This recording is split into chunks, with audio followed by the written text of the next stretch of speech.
I love what Osstell is doing with OsstellConnect because they are at a point where you have all of this data that can now be analyzed to give us really specific, patient specific treatment plans.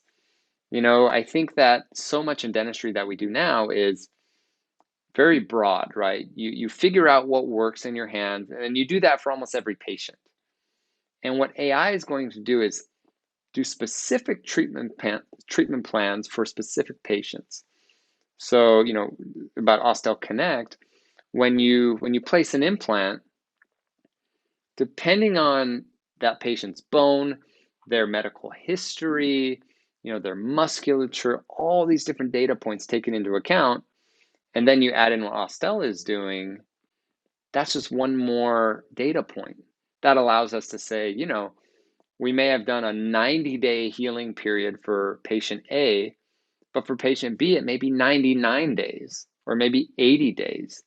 Now, that doesn't sound like a big difference, but making things more specific for each patient is where dentistry is going.